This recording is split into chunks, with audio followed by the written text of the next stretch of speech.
So I want things to be square, so I'm laying out my string, make sure I know where everything's going to go. Getting these two parallel were really easy. I just made sure everywhere I pulled was the same measurement, 48 inches from string to string, and I know they're parallel in line. Getting something perpendicular or square is a little trickier. I actually accidentally nailed this on the first shot though. I'm using the 3-4-5 triangle technique that you probably learned, you know, elementary geometry. Since these are 48 inches, 4 feet apart, that's my 4. So what I'm doing is coming from this intersection 3 feet down, and I'll just hold that. And now, whenever I'm square, because I have 3 feet from there to here and 4 feet across, wherever, if this is 5 feet, then, you know, that's square. Try not to pull them. Yeah, and I'm actually on 5 feet. So I set this in place just to have a reference to start from, but I did my best to eyeball it, and I actually got it right. If I didn't though, then what I do is just wiggle this whichever way I need. Much easier with 2 people. Robbie's running the camera right now though. And you just hold, keep your mark at 3 feet, and then you just wiggle this back and forth until it crosses at 5 feet from that other corner, and you're square. Since I know this is right though, I'm just going to tap it in a little bit more. So it's in place. And another trick is on your first perpendicular, spend a lot of time, as much as you need, to get it square. And since we're running just in one row, we won't ever have to do this again. And even if I was doing multiple rows, if I squared this all the way across and everything was parallel, I'd never have to do it again. Because now I can just pull from this, and as long as I'm the same distance, everything's going to stay square since these are parallel. So your first couple things you do, make sure they're perfect, and then you don't have to mess with checking square again. You can just work off your known references.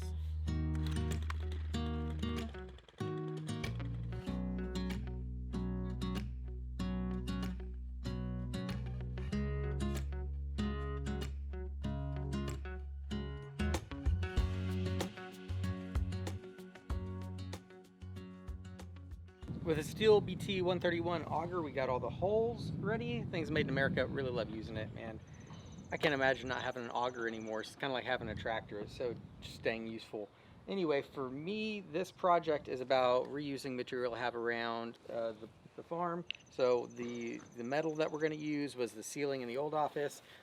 These are old fence posts from a fence that I pulled out.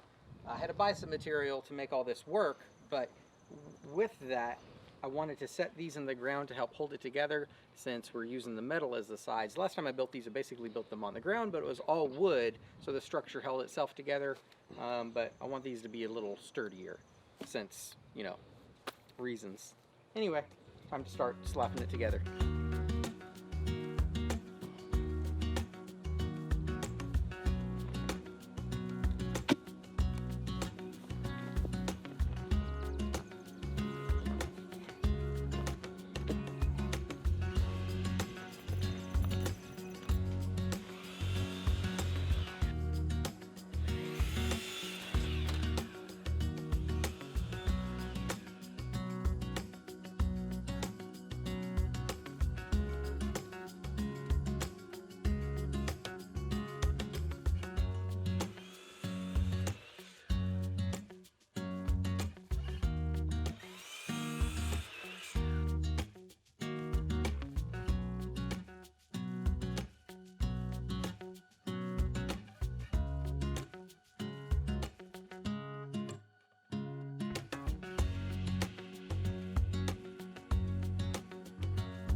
So we got everything set, and I'm looking at these, and I feel like this is too big of a span for that galvanized metal and all the weight we're going to put on the inside. I'm afraid they're not going to be supported enough.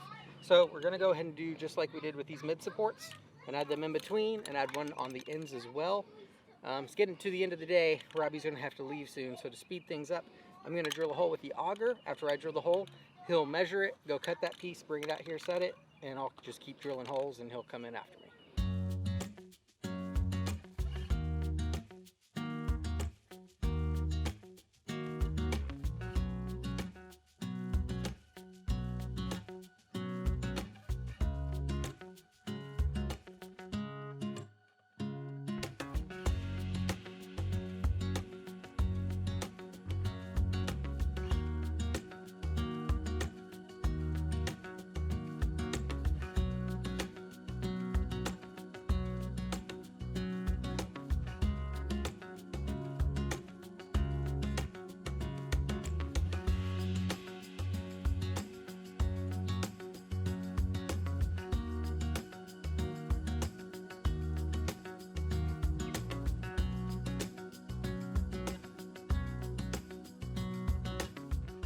59. Daddy, I'm gonna go get my water shoes. Okay, bud. 58 and a half.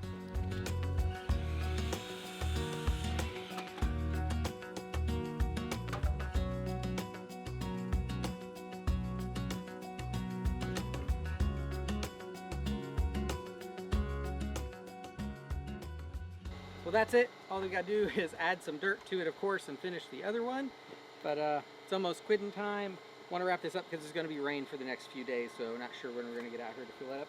I'm going to fill this up with some yard dirt and rock and stuff, just regular fill about halfway, and then I'll only fill the top half with some good raised garden bed mix, because most of the garden plants I plant are only going to root 12, 18 inches top, so there's absolutely no need to put good soil all the way up in this. And I've also got a pile of poplar offcuts from when we did the wall still up there by the house, attracting termites for the house. So we'll get all those, throw them in here, and do some hugelkultur and let them break down slow underneath the good mix we'll do.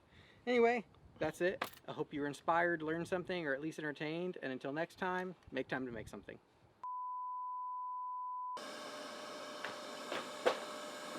Hey, they still not working.